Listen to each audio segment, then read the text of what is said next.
Good evening, everybody. Welcome to tonight's edition, Monday night's edition on, 24th of February 2025. This may be remembered as a day after a very hectic weekend. 72 hours ago, we were talking about looking forward to a mundane game against Stmirren. 72 hours have passed. We've been, first time in 30 years, Stmirren have beat us. We have sacked the manager. We've brought in the whole Night Rangers Dick Advocate team to bring us all back to reality. And it's been an exciting couple of days. There's lots to talk about, and it's an exciting couple of days. We need to bring out more than just me, Ricky, and Scott. We've also got Scotty from the Rangers Journal to join us. How are we, Scotty? Aye, not bad at all, mate. Not bad at all. It's good to be back on, and thanks for having me. Not at all. Not at all. Tired after last night's long episode of the Journal. He was on for about 24 hours. Aye, I know. So once you're finished, guys, watching this, go back and watch the 6-hour special that Rangers Journal done. See how much of it's still ties in today, innit? Maybe it moved that quickly. Ricky, yourself, how you been since Friday night? It's been a wild weekend, mate. I tell you, Rangers never disappoint. We thought Friday's pod was going to be crazy, but tonight, I mean, if you'd told people a week ago we'd be getting taken over by Americans and Barry Ferguson would be the Rangers manager, nobody would believe you. But it's been a mental week, so I'm sure we'll get into it, pal. We will. There's lots to cover over the next wee bit. We won't do a 6-hour special. We'll try and do it and stick it all to an hour, but it's a lot to cover. It's different points. Scott, yourself, how you been? When I seen you at half time, so I've seen you 50 hours ago, didn't I? Half time thinking this was pretty boring. Let's get it over and done. We got the road. Wait till Monday again. Oh, Saturday was bad, wasn't it, Gary? We were trying to look for positives and we couldn't find any. The only positive I could find was the pie stall, but it's what it is, as they say. But I'm actually looking quite forward to it because it can't get any worse, I don't think. I think Clement was done ages ago and Rocky knew that, and the players, don't get me wrong, there is no innocent at all. No, I say they've got a big part of playing what happened, but it's going to be entertaining, put it that way, until the end of the season. Might not be great to watch, but might be entertaining off the park. It's going to be a wild ride. I don't really know where it starts. I think we'll talk maybe first about the Clement sacking, maybe touch on the Stmirren game a little bit, because that obviously is what led to it and what brought it together, before we talk about the return of the Rangers forward. You know, those legends. Does Billy count as a legend? I'm not sure. He did win trophies with us, did score some big goals, but he's one of those four that have returned today. So I suppose I'm going to we'll get our thoughts first, really, just about the last couple of days. Really, I think there's no point trying to focus too much on an agenda. Let's just see what's happened, see what you thought. See, Scott, I'll come at you first, Scott. Since you were on talking about it a lot yesterday, but it's changed so much in that period. What's your observations, thoughts, views over the last 72 hours or so? A roller coaster. A roller coaster ride is probably the only way to explain it. Friday, you're just kind of getting ready to settle down for a game. I was getting stuff sorted for a journal and whatever else, and then Saturday comes along, and then Rangers bust your coupon at home to Stmirren, and you're a bit like, what's actually going on here? You couldn't watch it any longer. It looked as if in Ibrox, as if there was about 5,000 folk left at full time. I've never seen Ibrox like that in my puff. Never. Even in a cup game against Hamilton Accies or something on a Wednesday night, I've never seen it that empty at full time. And I says to the boys, I was sitting watching the game with, I said, he's away. As soon as I seen him walking down the tunnel at full time, I said, that's it. And then his press conference, he was very defeatist, saying he was leaving it to the board and all this kind of stuff, which he hasn't come away with. We didn't get hit with the usual stat excuses and whatever, like with him trying to paper over the cracks to make everything okay in his head. I'm glad that the board finally made the move to get rid of him, Gary. I think it's been a long time coming. To me, it should have been done in October. We played Aberdeen, we went 9 points behind between October, November. That's when it should have been done. They've delayed it far too long. So obviously after he goes, it's kind of, we're supposed to be on a high about the American takeover that's due to happen, and I feel as if the result on Saturday just kind of put a pin in all that. I feel it felt as if the atmosphere around about the club and the fans had just any kind of rhythm or momentum they seemed to get going off the park or on it just seemed to be getting bust. But then obviously there's the news today that Barry Ferguson come back, and I was a bit sceptical about it this morning. I'm not going to lie, I was a bit on the fence. Like, his managerial record, his track record, what's he actually going to bring to the club? What's he going to offer? And then he releases that interview 20 minutes ago before we come on, and it just gets you right off it. I think the coaching staff he's got the right blend. That I'm not sure necessarily what role Billy Dodds is going to do, but Gary, see if we can take a throw in quickly, get the ball up the park quickly, stop passing it between two centre halves. If we can get centre halves that are actually going to put their elbows into when they're jumping up behind the ball and being a bit more physical, if we can be a bit more a physical team, score some nice goals, press, play for a badge, play for a jersey. That's what you're going to get off of Barry Ferguson. And honestly, good luck to the guy. I can't wish him any more than that. It comes from the bottom of my heart because he's a Rangers man through and through, and he's there representing us at the end of the day. And I hope that the players back him up. Definitely. Well, just around the room, Ricky, you're right off the mute button's off there, ready to go. Fire away. No, just, I mean, I've said for months that Clement was gone, mate. I mean, it was obvious that it was only a matter of time, but he was a mental manager. He always managed to find that result. Every time we fought, the gun was loaded with a bullet and we were ready to pull the trigger. He would manage to find the way to wrestle the gun out of Patrick Stewart's hand. But look at all the records he's leaving as a Rangers manager. You know, the defeat to Queen's Park, the defeat to Ross County.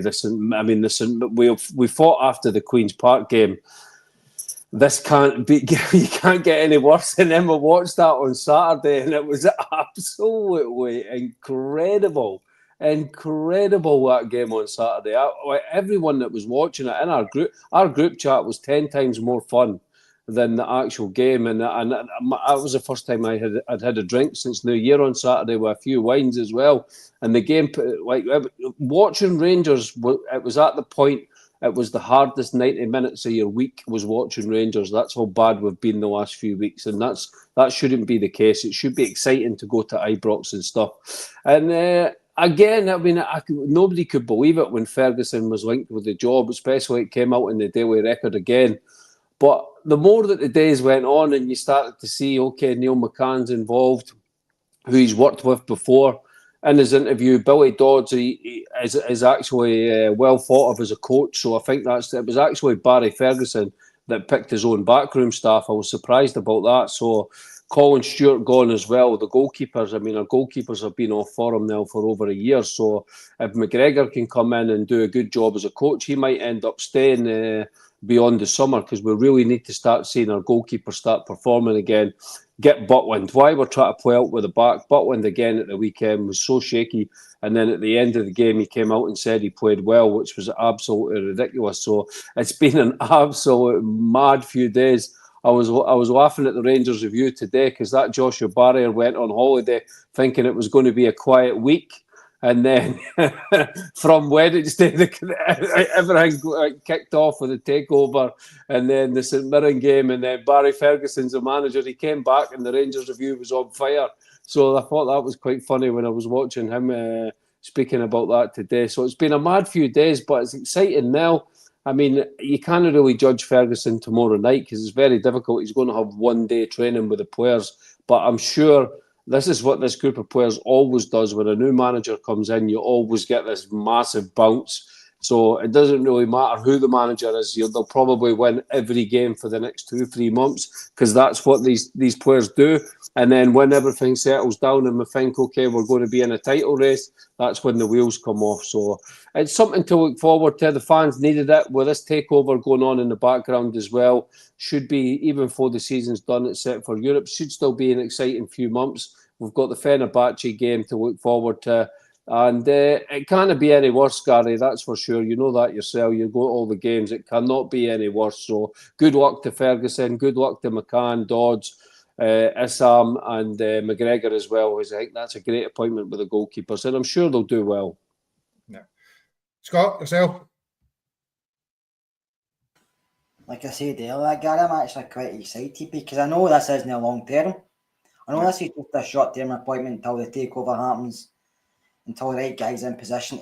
They'll probably get names from new manager already. They'll probably look down the list and new guys coming in, and I don't know if the director of football will come in with them as well. But So I'm looking forward to what's going to come after this. But to give people like Barry Ferguson a chance at this, who never probably imagined in his dreams that he'd be Rangers manager. I mean, he probably never.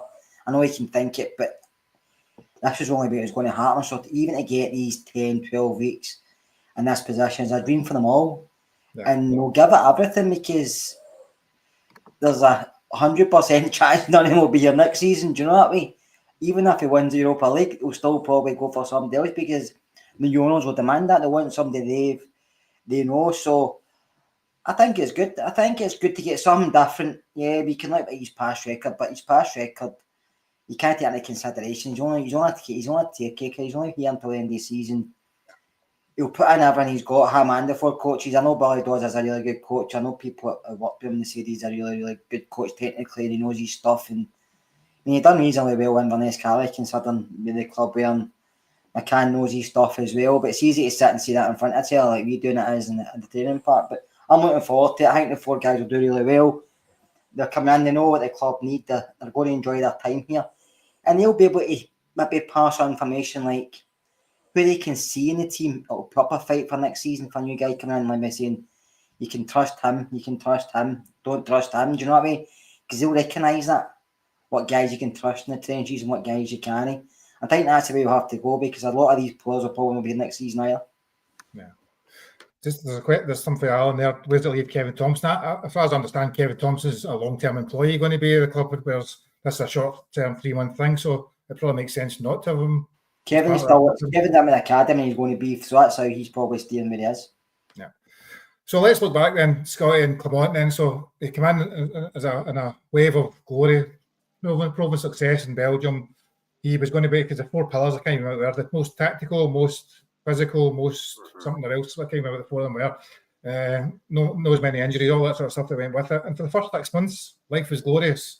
Won a cup, unbeaten, top of the league, we're back for 8 points, behind to 2 ahead. And then almost a year ago exactly, the wheels started to come off. Aye, that was a Motherwell match. Motherwell match at home. Theo Bear rolling Connor Goldson, throwing him about a 50p piece. That's a match that done it. The wheels come off after that. I think that's fair to say. There's obviously been other matches that have Ross County, Dundee. I think they were the 3 games that kind of sealed our fate that we won the league that season. And then fine margins in cup finals, Scottish Cup final, League Cup final. I think it's fair to say fine margins have cost Clement his job in that aspect. I think if he wins them 2 cups, he's got more credit in the bank. But he doesn't. That's how football works out. Then he comes into this season and he's got.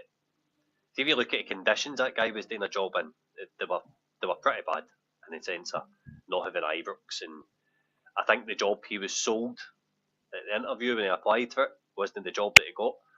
The big massive rebuild.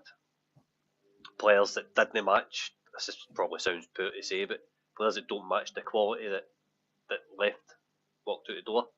I've been a big defender of Jeffy, but at times this season you're thinking Borna wouldn't get turned like that, like against Queen's Park, for example. But this is a learning curve. This is where we're at with all these guys. So, I think the Queen's Park game was the one that was a final nail in the coffin for everybody.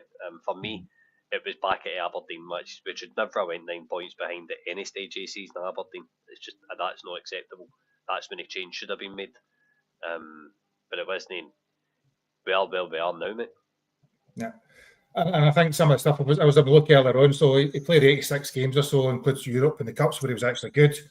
One of the things that stood out to me, I had a wee look, because I was talking to my daughter, in the last 38 league games, so you've got just a year's worth of league games, he's won 22, drew 8 and lost 8, and before that, obviously, that's where the record was pretty decent. That was a period, Ricky. He lost a couple of games last season, they dropped the league, and then this season we're on course for probably our poorest league campaign in a number of years, you know. And you can make different arguments, lack of squad building, tactically inept. You know, we played the same style over and over again, or no style, whatever that may be. And I think there was very little signs of progress, I think, over the course of the period. Yeah, it was a weird. It's been a weird tenure since he came in as manager, because remember all the bullshit we had to put up with Michael Beale and the nonsense he was like the car salesman patter. And then Clement came in and we were winning all these matches and he was speaking sensible and fans fell in love with the guy. We were thinking, what is this guy's brilliant? And like Scotty says, the Motherwell game, after we lost that Motherwell game, like it's still, I'd love to hear in the future from the players' perspective why the wheels came off so much, because he just could never get it back. And then the interviews and press conferences just got weirder and weirder and weirder. And then we went into this season and he's promising the fans. I'm led to believe not only did Barry Ferguson drive into the training ground in his orange proddy wagon today, he went right into the cryo chamber, cut the plug off the cryo chamber, threw Monster Munch into the middle of the dressing room and went, we're back, baby, we're back. I don't know if that's true, but that was the rumours. But Clement was promising he was going to clear up all the injuries. We're not going to get any injuries anymore. And that we were thinking to ourselves, don't say that, because these players are what they are. They are injury-prone players. Nobody can change these players. And then he promised the forum was going to be brilliant in December. Okay, and fans, I think the fans have been pretty patient. We were giving them a bit of leeway.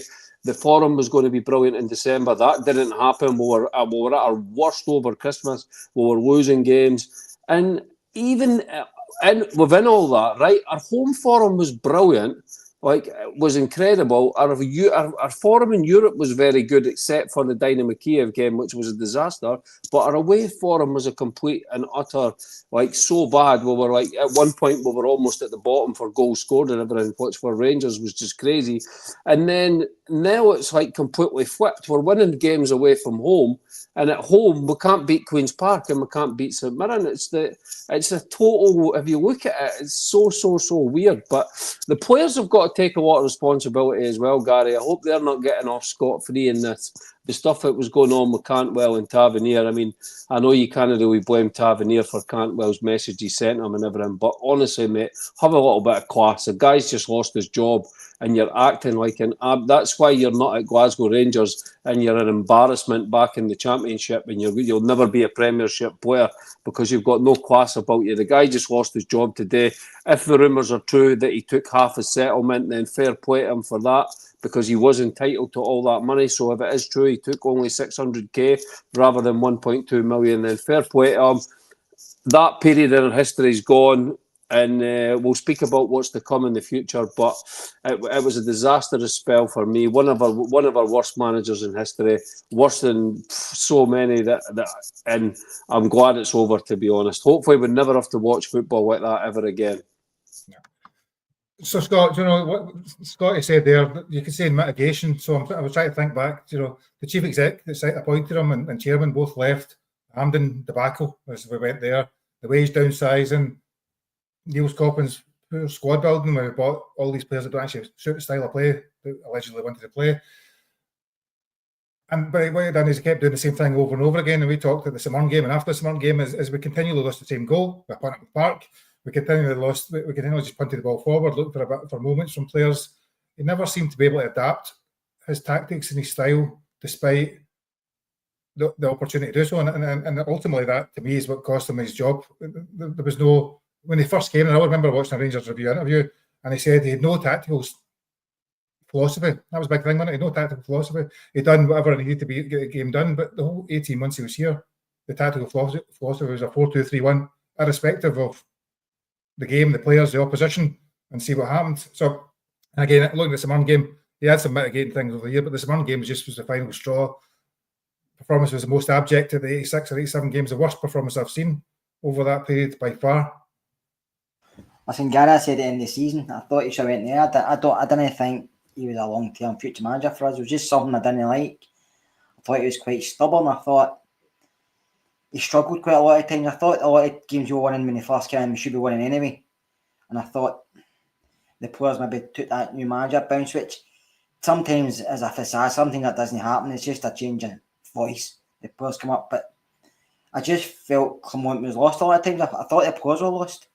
He took away a lot of pace for our team as well, the way he played, and You mentioned the 4-2-3-1. By all accounts, that's the formation Barry Ferguson likes, by the way. Just so it might be the same players that was played. I just didn't think he had it in him. I think he was always making excuses. Never really apologised for much. Never really said it was his fault. I think he made about 15 substitutions at half time, which tells you a lot of stuff about a manager. Do you know that way? Because you can get it wrong every so often, but that's a lot of subs to make at half time throughout half a season, basically. Do you know that way? So I just think, yeah, you can look back, he done well in Belgium, didn't do that well at Monaco. I think when you come up to Scotland, it doesn't matter how many clubs you've been at before and how much of success you've been, you need to kind of know the way football's played up here. I know Steven Gerrard came, it wasn't a great success, but he only won a league. But I think a lot of people give him more credit than he probably deserves.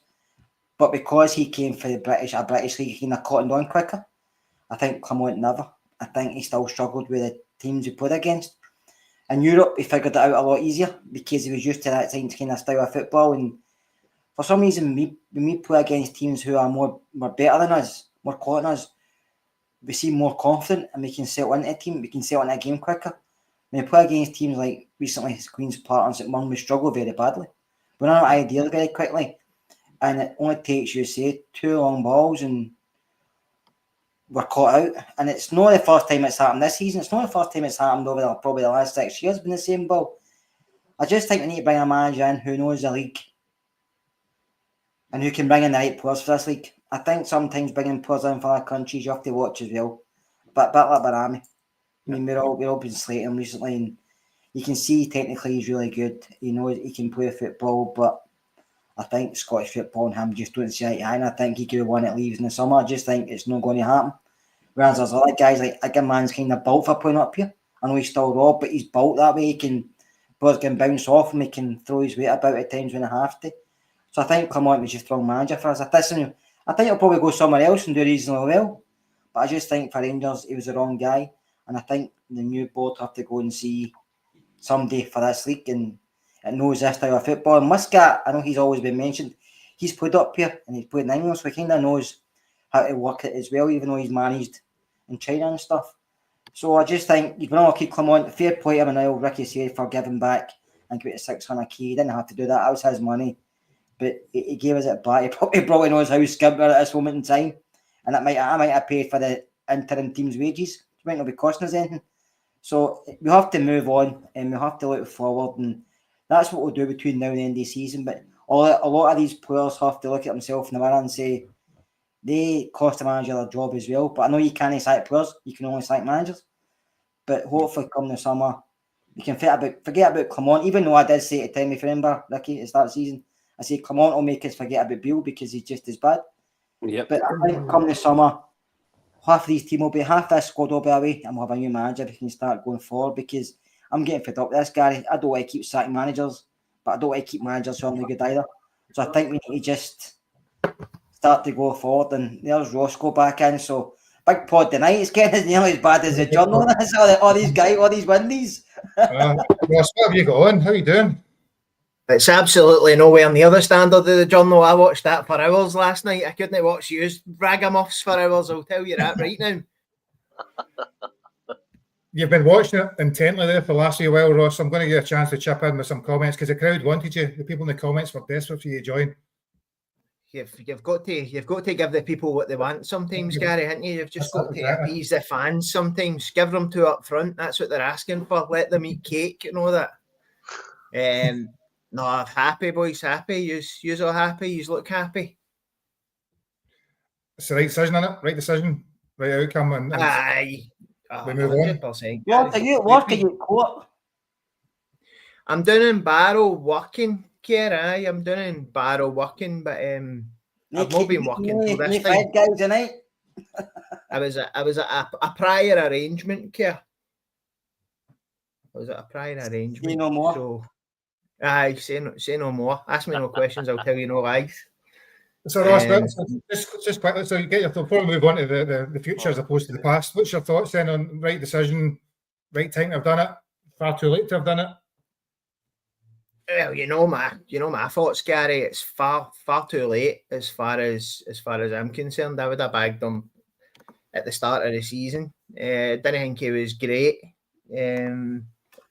But glad it's over. But it's the Motley crew in it that's took over, man. It's a worse for than used for that have took over. Just a gang now, or just a gang. Outstanding. No, interested to see where we go. I think hopefully the boys have brought in will bring a bit of fight and a bit of organisation and a bit of that Rangers identity that we've been missing under Clement, in my opinion. Hopefully we'll get a bit of that back. I mean, you're not going to get people that can drive the standards like a Barry Ferguson, who arguably one of the youngest captains we've ever had and dragged pros through games at that time. And hopefully the likes of Kevin Thompson being around about the academy now as well, linking in with these guys, we can start seeing some of the younger players getting their chances and coming through. And as I said in the comments, Jack Butland will be absolutely loving it, man. The only goalie that's worse with crossbars and the bottom feet than him training them now, that'll be good, won't it? That'll be a massive improvement on Jack's game. Very, very true. Scott, so we've got you on, so I want to make sure we get there. So we've got Barry Ferguson this morning. Oh, in fact, last night, when Daily Record ran the story that Barry Ferguson come back, I think we all kind of laughed about it a wee bit. But come this morning, it started to become true. He brought back, he goes back, then Billy Dodds, Al McGregor, which was a little bit of a surprise, and Neil McCann. So one of the things that I thought was pretty gutting, you've got Neil McCann for Sky, you've got Billy Dodds for Radio Scotland, and you've got Barry Ferguson for Go Radio. Poor Alan Hutton for Premier Sports. Bottom of the barrel, nobody bothers with him. How come he never got an invite? That was disappointing. But looking at the four we brought in, what's your thoughts on them? I thought he would have brought in an older head with him, if I'm being honest. I thought, I'm not saying Jimmy Nicholl, right, but somebody of that ilk that's been round the block a few times, that knows the club, that knows how it all works, that he can lean on over the next 3 months. I thought that would have been quite important for him. But you know what? He's back to himself, Gary. He's not went with mates. If he was going with mates, Bob Malcolm would have been in there, I don't know. Bob Malcolm, oh, geez, oh. Jiggy's would have been in there. Well, McCulloch would have been brought back, but Lee McCulloch to Ireland. Aye. So it's an interesting bunch he's went with. Neil McCann will help bring some kind of flair or how to progress the ball, or I would imagine he'll be taking training, and Ferguson will be maybe a figurehead. But Dodds will do, if Billy Dodds can get Dessers hitting shots on target and taking the first touch and dribbling with a ball and just generally teach him how to play football, then I would probably be a bit happier with that. I imagine he'll be taking stuff to do with strikers, but it's interesting. It's an interesting mix of it all up. And then you've got the boy Shirai, who I found it quite interesting in Fergie's interview when he says he'll just need to adapt, he'll just need to adjust to my way of working. He's come in with a bit between his teeth. He's got a wee bit of aura about him, Fergie, which I'm not surprised he's got it, but I don't know. There was just a bit of me thinking, I don't know if this is going to be too big for him, but he seems to come in and he's relishing it, and he's not going to fall under the pressure. Put it up. Just talk about the Moroccan coach. I mean, I can't remember his name off the top of my head, but you do kind of feel for him a little bit. I kind of got the feeling, these four guys walking in off the street, all knowing each other, all got a relationship together, and he's kind of standing beside him. That can't be easy for you, especially when you've been there for 2-3 weeks as he's been here so far. Somebody said today he's like the groom's brother at a stag do, and that's pretty much what he's going to be like, the one that sticks out like a sore thumb. But he's obviously well high thought of. The club's brought him in for a reason, because we're probably going to be looking at that market in the summer. So it's and also, like, these guys don't know these players. None of them know these players. All these players are like brand new. They've watched them on the TV and everything like that. So it is good to have like one guy there that can tell them, okay, that like little pointers. And Ferguson did highlight that in his interview. I see people in the chat saying he plays 4-3-3. I heard today he actually plays exactly the same, like Kerr says, 4-2-3-1. He likes he plays a bit like Gerrard. He likes his wingers to be inside, and his striker, it's a bit like the fullbacks pushing up and stuff like that for overload. So it'll be interesting to see if he can get his message across. I think tomorrow night it's a bit, as I said earlier, it's a bit hard harsh to judge them when we play Kilmarnock. But when at the weekend, when we get to the weekend and then the games after that, it's going to be a fun ride, that's for sure. And there's a few players in that dressing room that need a few home truths told to them. So I see people going on about, will he take the captaincy off Tav and stuff like that. I don't see him doing anything as drastic as that, even though a lot of fans want it. I don't see that happening towards the end of the season. I think he'll try and keep, because he can't rely on Sterling. Well, these guys are coming back fit. Danilo's back fit now. Cortez is back fit. Sterling's coming back. Barron's coming back. But you can't rely on Sterling to be fit. So he's got to be careful about what players he does isolate quite early. If he loses too many, then you know how many injuries we have, and that's not going to change. So he needs to try and keep as many players on side as he can. And I think it's going to be fun. And it's only till the end of the season. He's got absolutely, I've seen people today going, oh, he's going to win a few matches, and the fans are going, just give him it, just give him it. These players are going to win the matches. That's what these players do.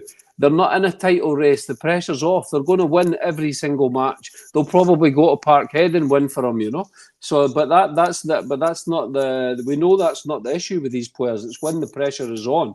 But it'll be fun. So we'll see what happens until the end of the season. So just you reminded me of something there. So if anybody in the chat or anybody listening thinks that Tav's going to be dropped, if you watched an interview with Ferguson on Go Radio a week or two ago, he was actually praising him, wasn't he? I think he was talking about how he doesn't understand the sick he gets. So it's highly unlikely he's going to then come and charge and change that approach. So I think you're probably, those that do wish that, and I'm sure there's tons, as we know, it's unlikely to happen. I wouldn't be expecting it to be part of the plans going forward for the meantime. So I think we'll take one by one, right? And see what they bring, each of them will bring to the table or not. So Barry Ferguson, Scott, what do you think Barry Ferguson is going to bring? Motivation, an angry man, his coaching experience for Clyde? Listen, I've been to games in the past and I've seen him arguing with fans after the lost games at Arlo and lost games at Clyde. He was out arguing with supporters because they didn't agree with him and stuff like that. But I think you're going to come with a different mindset. Like I said earlier, this is Barry's only chance going to get a crack at this. Come the summer, he knows he's not going to be there. So he's got 8 to 12 weeks to sit in and prove himself. Even to get back into football some way, which I don't know if he will, because I was listening to that week and he said he was happy doing the media work, writing his column, stuff like that. He was happy. He was wanting to get back into coaching. And obviously this comes up and you think, I'm going to take this. You know what I mean? So, which is quite difficult to knock back. None of us would have knocked it back either if we were him. So I think he'll come in with a clear head. He'll try and do the best as he can. He'll try and put in a market to some of the players. He'll try and get the best out of them, and he'll use his coaches he's brought in for different things. I think like McCann and Dodge will bring stuff. McGregor will bring stuff. Plus you've got the Moroccan who knows stuff, and he's been a manager in, I think, Morocco under 23s. I could be wrong, but he'll know things as well. So work them all together and just try and get the team back playing and try and get some fight back into the players. It's not even like losing games, Gary. It's the way we lost games. We were getting bullied. We were getting pushed off the ball. We didn't look hungry. We didn't look. They just lacked everything. So even try and get some fight back into the side. I know domestically it's done, but see if the players and the fans go to games and we see fight, and you don't want. I'm not saying you're not happy, but you're still. You think, well, we're unlucky today. Another wee kick, a bouncy ball that way, a decision that way, but it's not been like that. We've just been out-muscled in the last 3 games. We're lucky against Hearts. Yeah. So I think just getting some fight back into this squad of players, plus also, like I said earlier, reading the ones out who's not going to be here next season, seeing who's strong enough, mental enough to take the next challenge or taking a step up, and seeing who's not. I think you might have been told that as well. See who you think can step up on our level and who you think maybe has to leave. Yeah. So Ross, you know more about goalkeepers than any of us know this podcast. So Alan McGregor comes in as goalkeeping coach. He's renowned for his communication skills and the way he likes to chat and give that kind of long-winded answer. How do you think he'll be? What way? Just dive to the left and save it. Just dive to the right and save it. It's simple as that. Aye, just stuck my horn out. The ball hit me. Happy days. That's it, innit? I don't know what Alan McGregor's going to offer. I think he was asked at the time he was going to retire that he wasn't really interested in the coaching. So maybe this will give him a taste for it. But Alan McGregor's just a natural, proper, good goalkeeper. Do you know what I mean? Naturally, reflexes like a cat. when it comes to the more technical parts of goalkeeping, I don't know if he's the guy I would want teaching the next crop. But as you say, vocal, maybe a bit too mental to be a coach. Big Butland seems to be quite soft-spoken and quite professional. Never mind Griggsy going in, who's the only person in Glasgow that sounds worse than me. Sounds more like a tune of Fat sketch than me. But I think he'll be good to have about the place. I don't think we can have enough winners about that dressing room, and that's where we need to be. We need to instill that. We've lost it. We've spoken about it on here before, even right down to losing Jimmy Bell and people like that, just about the place, driving the standards day after day. And I think having Alan McGregor back there, as much as he might not make Jack Butland a better goalkeeper, just being there to drive the standards to the team, I think will make a big, massive difference. Yeah, definitely. And he's a character. He has that charisma. He has that personality. Scotty, so the other one that people have talked about, people talk quite highly about Neil McCann. He's the one that the fans probably rate as a coach, because he speaks well. The one thing that crossed my mind, he's probably given up the most as well to take this opportunity. I mean, he's got quite a good job with Sky now. He's been developing his media stuff quite strongly. To me, it seems a bit more of a gamble for him than it maybe does for some of the others. But he's also the one that you can also see as being the biggest asset to the team. Well, yes, he's taking They're all taking a bit of a jump, to be honest with you. I would imagine there would have been certain assurances given to them before they've taken the job and before they've said aye. I think that's pretty fair to say. They would get something, especially like Neil McCann, who's good at that line of work.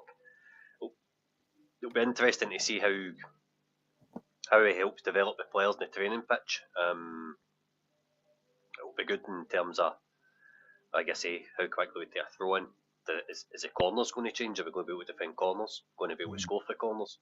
You'd kind of seen that, like, we were raising the bar on that the last couple of weeks, that corners looked a bit better. But I'm all for it. You see his analysis, and you can't help but get impressed with it.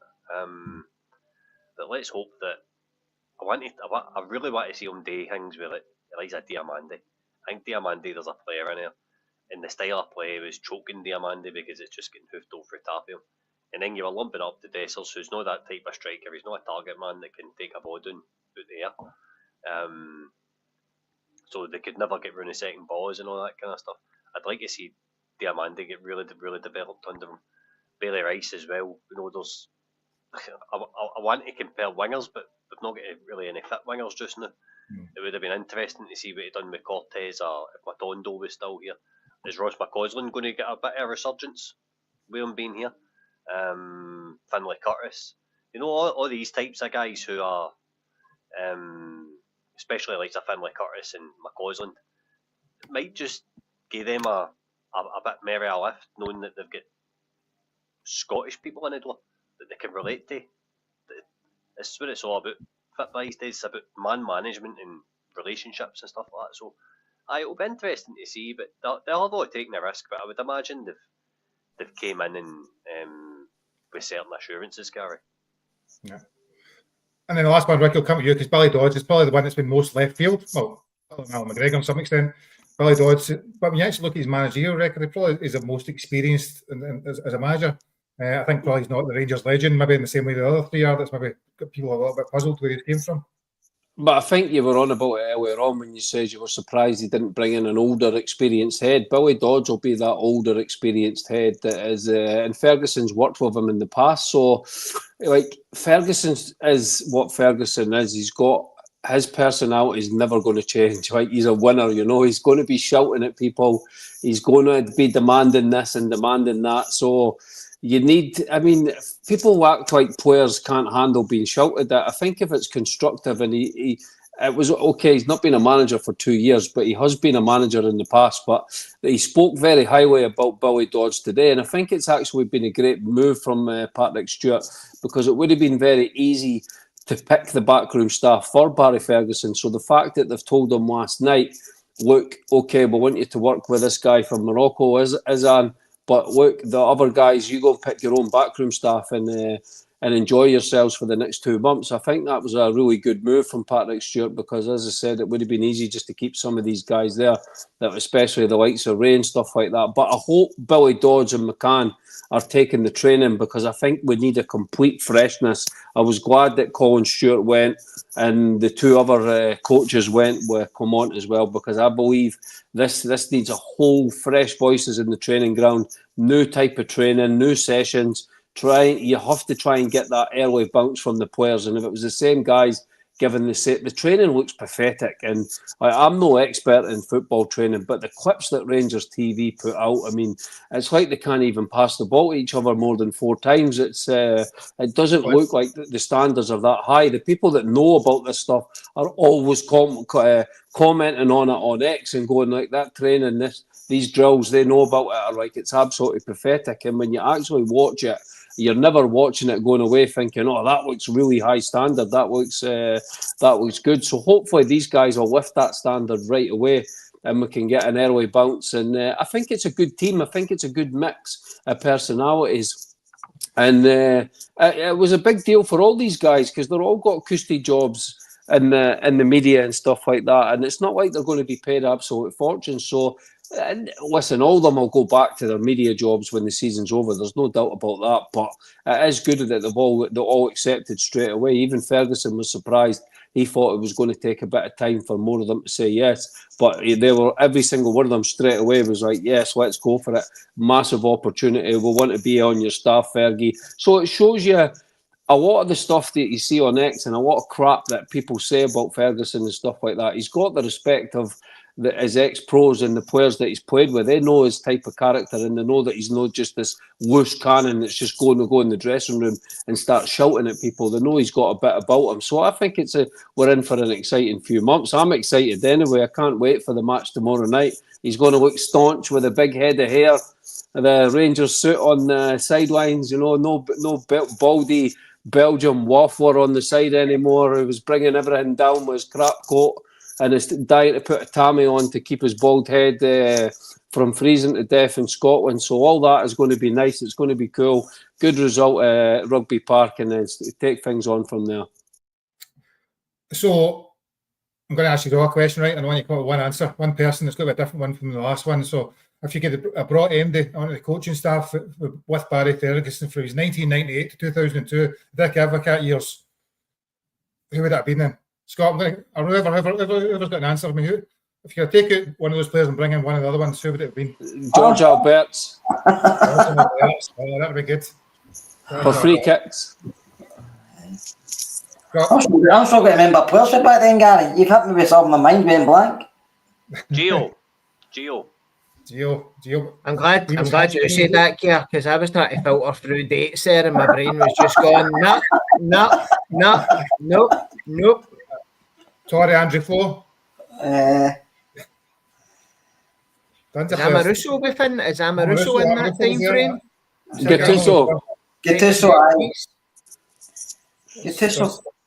Gattuso and Ferguson. Little bulldog. That'd have been a team. Parini. Was he there? Parini. Who? Parini was there, aye. I like Parini.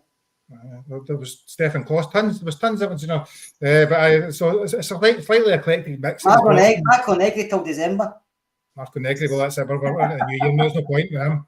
Which coincides with Parini, funnily enough. I know. Squash Bonnie. Listen, somebody's mentioned Arteta. You never know, he may get his sack this summer. He could end up. Aye, true. CGM, the question was what player for Dick Advocat years would you have brought back as a coach? Since we brought back 4 from that one era, who would be the other one you bring back? Arteta never wins it, but he's no pro as a manager. He's at Arsenal, that's right. Rubbish. So next question, right before we move on for this, who do you think would be that? Who's the angriest one of the 4? Scott. McCann. One of the 4. I would say McGregor.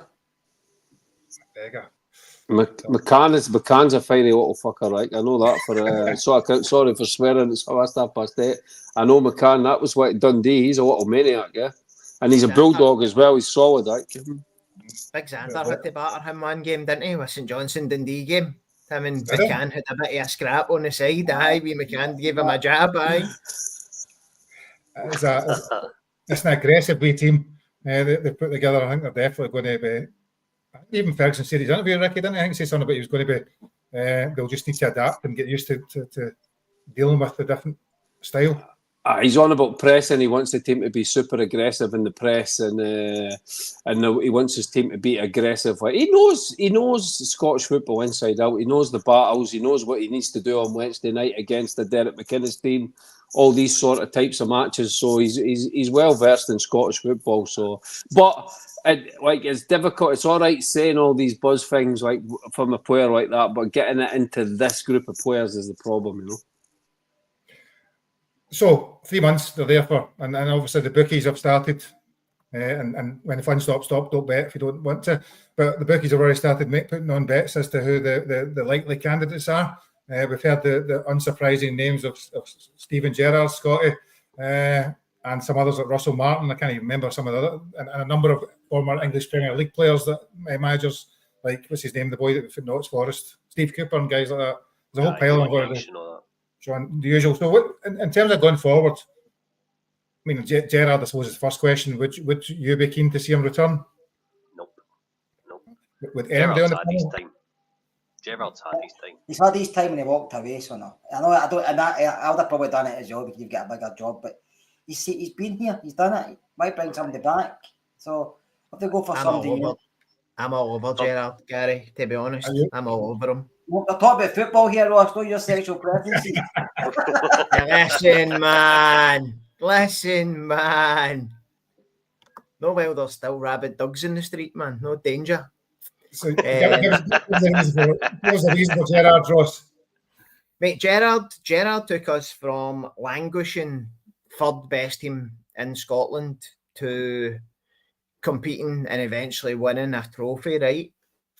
For me, these American investors coming in, Gerrard's I don't care what you say, he's a worldwide name. He's a brand. He finished his career playing across in America.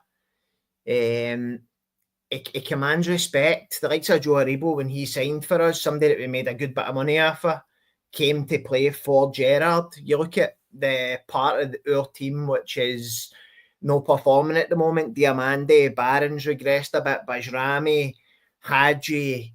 These are all players who I think just playing under Steven Gerrard automatically gives you an extra 20% in your game before he even coaches you. Mate, I get what people say. He left us in the lurch. That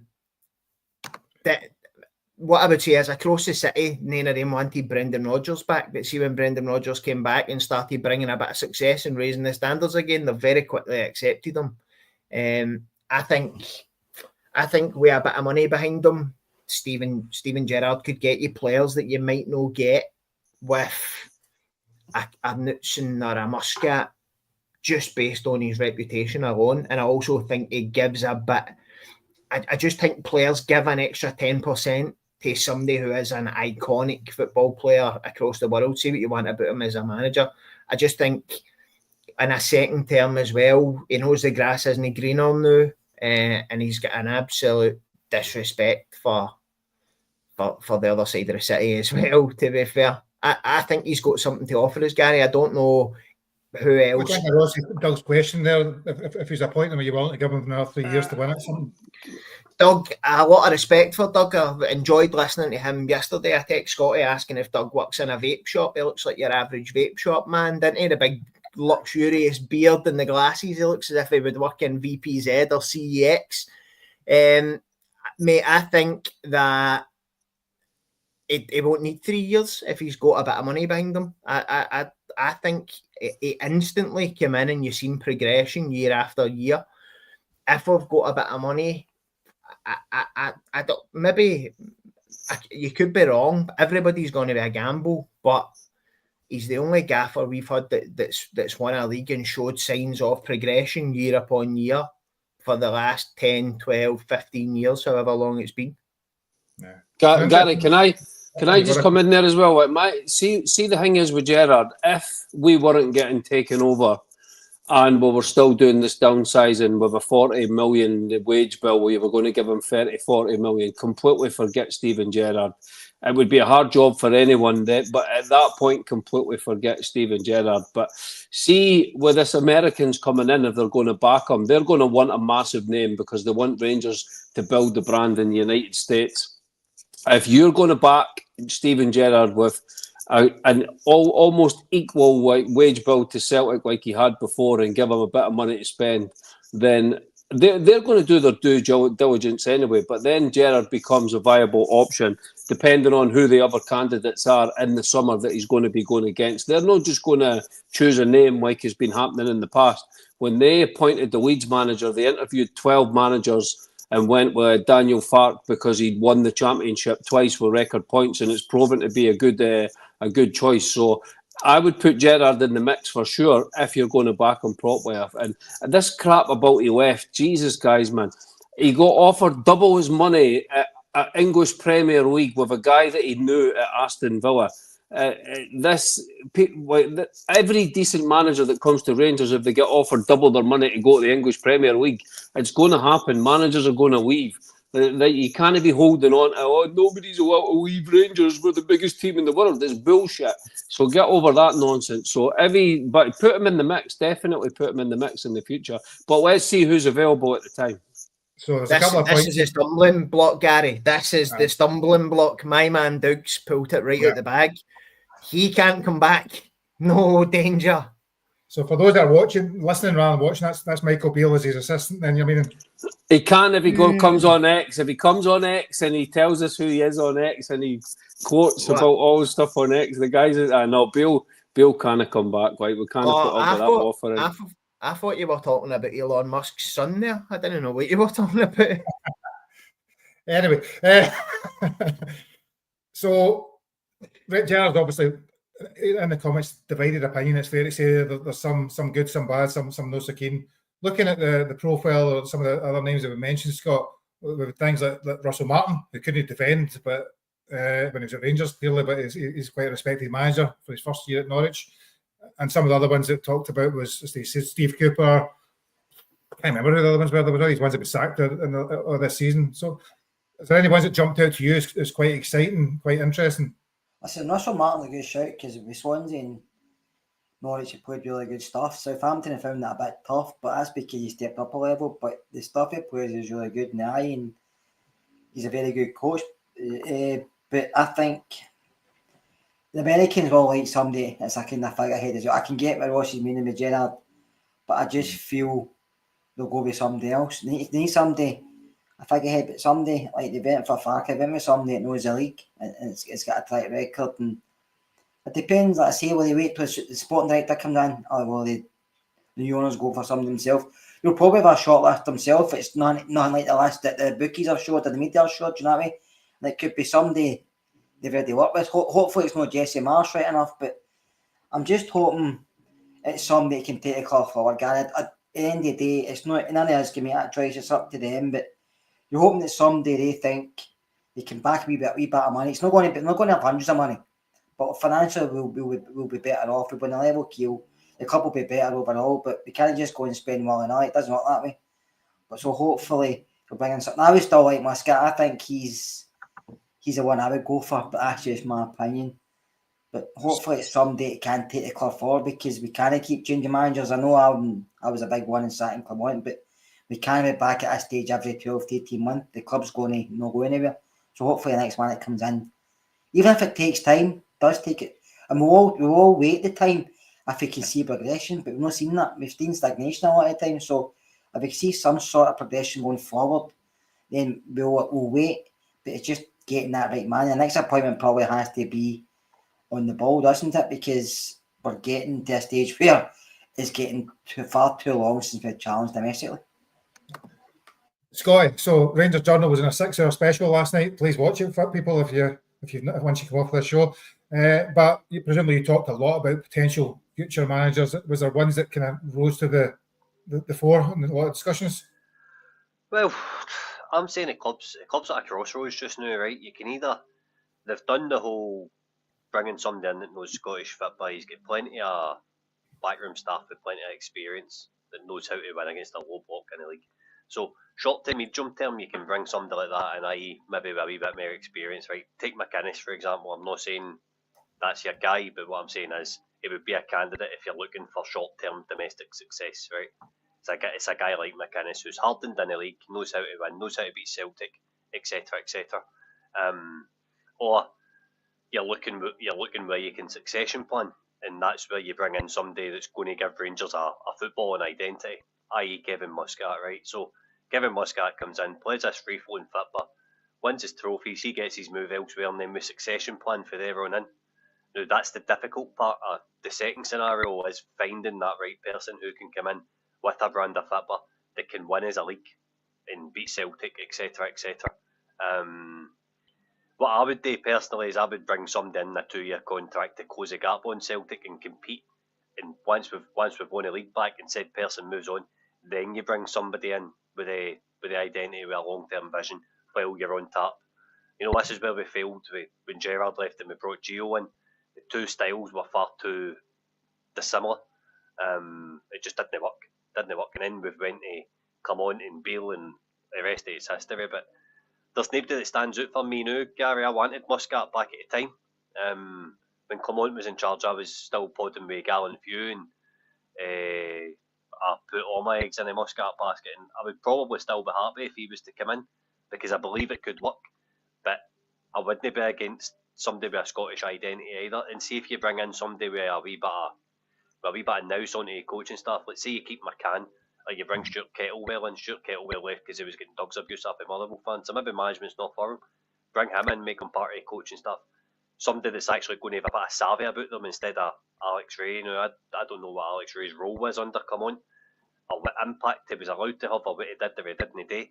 But he's not been a manager in Scottish football for very long, so you're wanting somebody that can come in and be in the backroom staff to say, right, this is what we're going to do, and then you need a manager that's going to listen to that. Yeah. Do you know what I mean? How to win football matches. So that's the two routes you can get down for me. You can get down the domestic route like what we did with McLeish when Advocat chucked it and we brought McLeish in, and you've seen the success we had with him. Or you go the foreign route again, and I mean, if you can bring in a guy like Knutson for Bodo Glimt, then you've got a fair crack, you've got a fair chance if it's somebody of that calibre. And with this takeover, I think you're not going to be looking at players like, say, free transfers like Conor Barron and Lyle Cameron. We'll still be looking at them, we'll probably still sign them as squad players. But when this takeover happens, you're going to have a better list. We might even be able to afford the likes of Lennon Miller to come in. There's a better calibre of player available to you. See, if we've got 10, 15 million to spend, you can go out and buy 3 really, really decent players that know the league through that.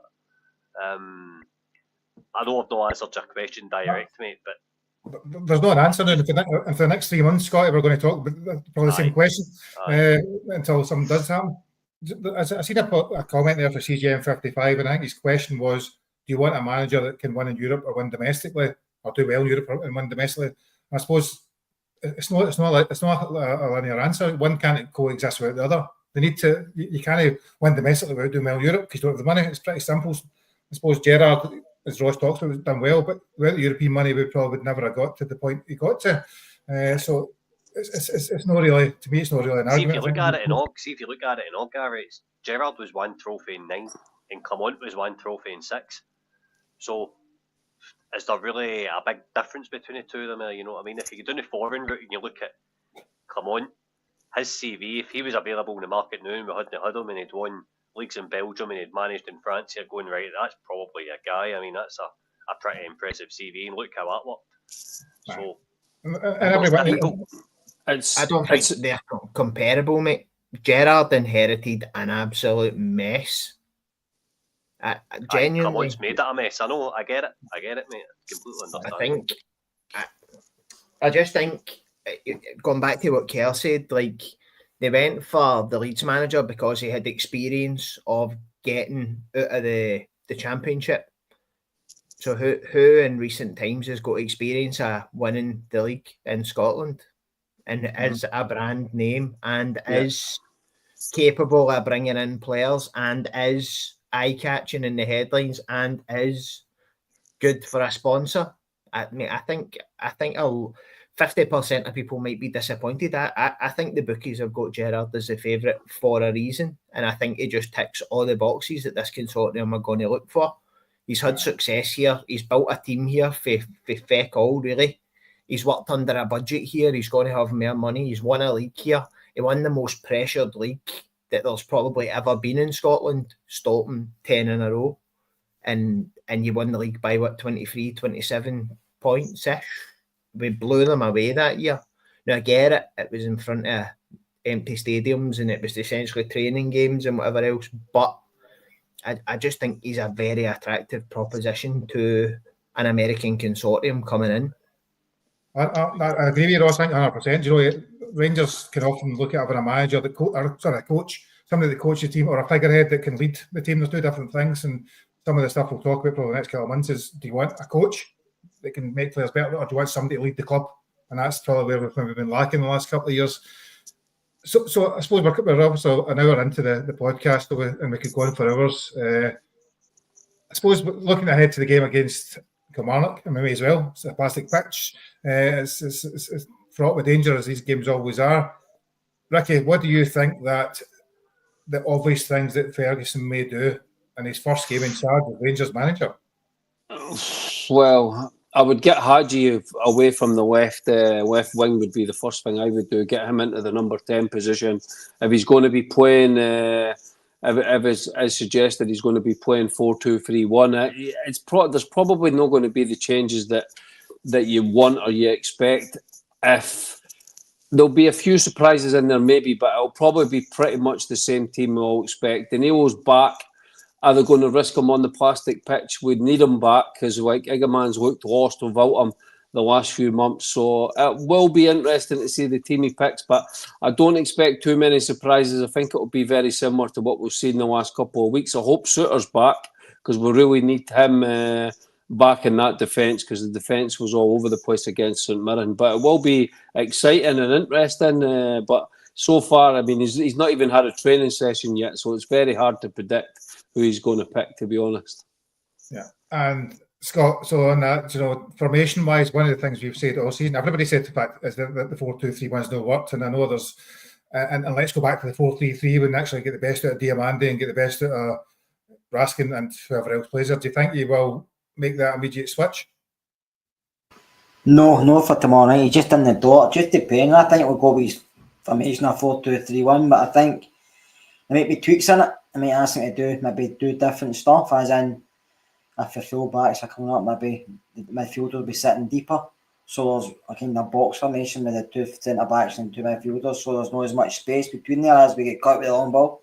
And if the full backs do go up, I think maybe the midfielders will tuck in or tuck out, just depending where they go. I think it'll be slightly different. I think he'll just try and get the players physically up for it and say it's going to be a fight at Rugby Park. It always is, no matter when we play Kilmarnock, no matter who Kilmarnock have in their squad, we always have to fight down there. I think he'll just go and say to them, if you can fight for 60 minutes, your quality will shine through.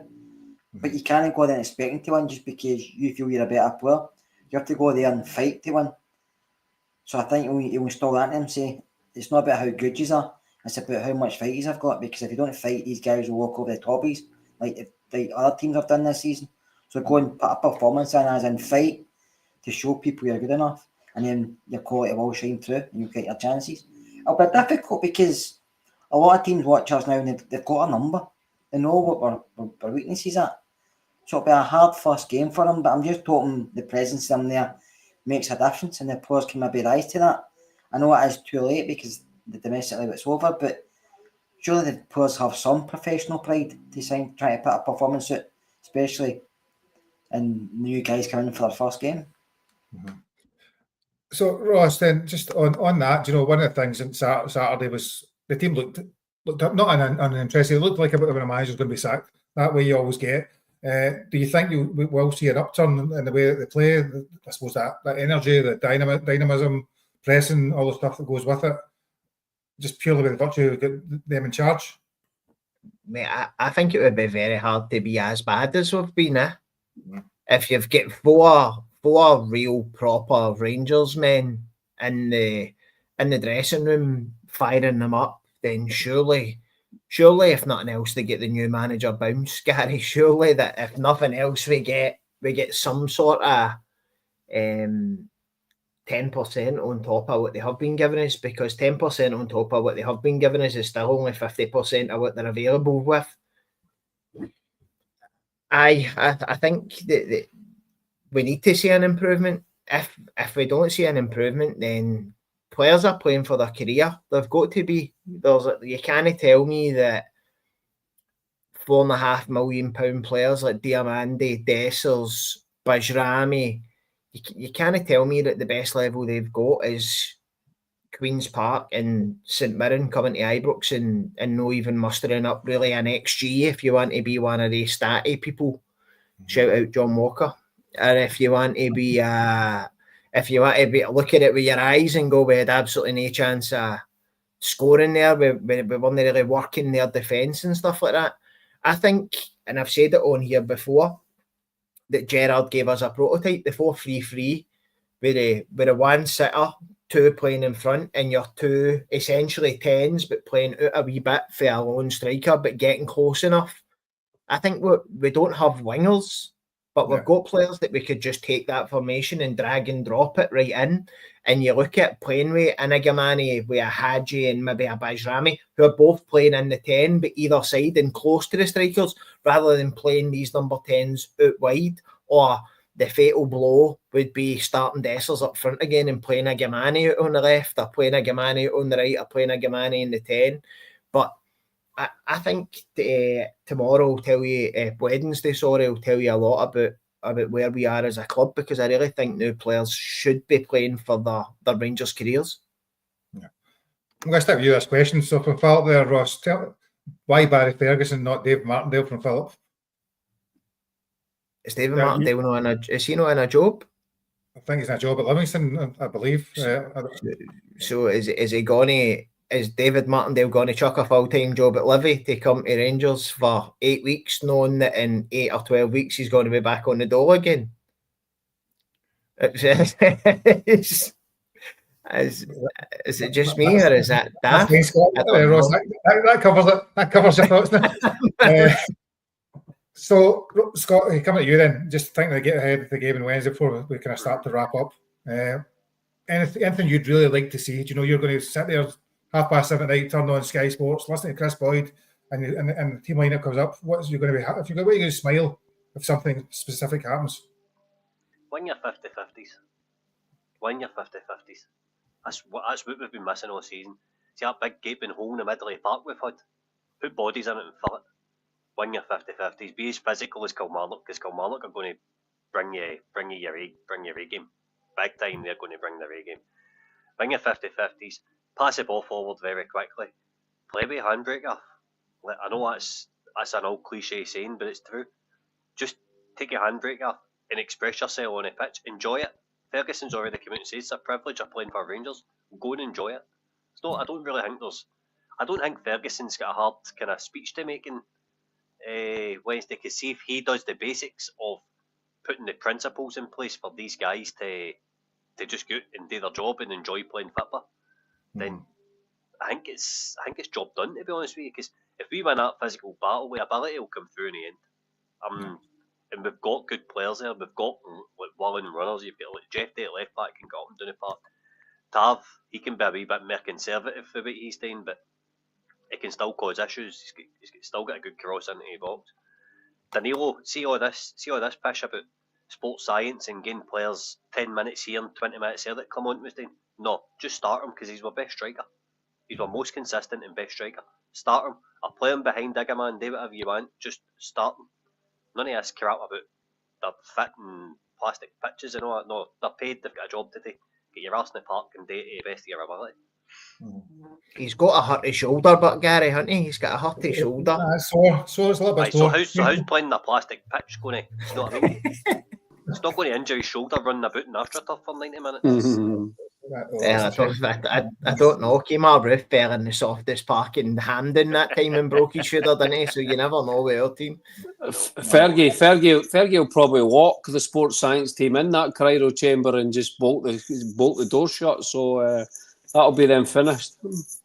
So as we come at the end of the pod, you know that we could go on for hours because it's obviously a big 40 hours. So is there anything, I'm just going to go around the room very quickly and see if there's anything else that you want to say and anything else you want to cover. You can give a score prediction, we'll do it. Ricky, I'm going to come to you first. Nah, just good luck to the team. Good luck to the management team. They're all good Rangers men, so hopefully it clicks and we get an exciting end to the season. We know we're not going to win any trophies in Scotland, but we've still got big games in Europe, so good luck to all the Rangers men, and good to see a nice victory tomorrow to start it all off and then continue from there. Scott?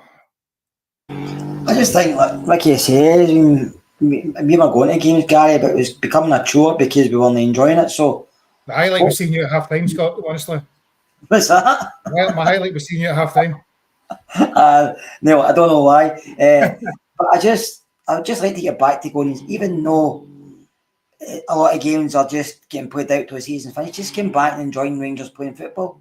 See us play some decent stuff and start to enjoy it again, because it wasn't great, and that's what I want to see, them getting the players back, enjoying it, fans enjoying it, and get a couple of games under his belt, the belt, and then look forward to Fenerbahce. It's going to be a really tough tie. You can never say never to things, but that's all we want. They should be enjoying it because there's no pressure on them, like you said earlier. There's nothing pressurising it. So go out and enjoy it. And Ross mentioned, I mentioned they've got a future to play for. The future might not be here, but it'll be somewhere, and teams will watch them, and some players or some managers say, I can't rely on these people either, so if they're looking for a move, so just hopefully can get their players performing again, Gary. That's the main thing for me. Yeah. Ross, yourself, what are you looking for from Wednesday night? I'm looking for the dugout to resemble a 90s bus stop, just full of Neds. I want Barry Ferguson there with a shell suit on, socks over the top of it, shouting abuse. Spell USA tracky. I want Billy Dodds to be shouting abuse. I want the orange Ford Ranger that Barry Ferguson drove in to be parked at the side playing tunes. I want just a gang culture. I want us to go out and fight for the badge, Gary. And I think that there's no many people who should be able to instill that into the players than the four prod fathers, as the boys are calling them in the chat, to go and to instill that. We need a bit of fight. We need a bit of get up and go, and most of all, we need a bit of heart. I feel as if the last couple of games we've went into it with no heart, and yet we've looked defeated before we've even started. And saying that against teams like Queen's Park and Stmirren and Hearts at Tynecastle, I feel as if it's go time. It's go time for players to, as I say, buck their ideas up, fight for their careers, and also to have that bit of bite on the touchline as well when things are being played backwards, when the play is being slowed down, when we're fanning about with it, when we're not doing what we're told, to have people there that have got actual fight and passion, that are demanding better, rather than just accepting what's going on in front of them and then bullshitting the fans at a press conference after saying that the players done well. Yeah, no, definitely. We're going to finish with you, Scotty. So for Scotty Rangers Journal, like, subscribe, follow that, please share that, as well as, and thanks to everyone who's watching on Not Our Rangers podcast tonight. So Scott, I'm going to over to you as a guest of the pod to close us out. Well, firstly, we've got a video on Out of the Box Managers. It's from the Clement report, it's called. If you go to our channel, you'll see it. There's a podcast on it. I was speaking about the candidates, and there's maybe a kind of tactician video. If you're interested in that type of thing, the two videos are there. Go over and check them out. Thanks for having me on, gents. Tomorrow's Tuesday. Wednesday, I'm just looking for a good performance, 3 points, and a couple of bare USA trackies, like Ross says. That would suit me down to a bargain, man. Suit me down to a bargain. Then a wee night out down to Bothwell Bridge Hotel after it for the minute. Is that what they all head off to? So thank you everybody for watching. It's a little bit of an extended one, nothing like the 6-hour Rangers Journal one, but a little bit longer because we had the 5 of us on. We will be back on Friday, and given the way the last couple of days have went, who knows what will have happened in the space of that time. It could be another manic week in the world of Rangers. So thanks. Please like, share and subscribe. We will see you later in the week, and cheers. Good night, everybody.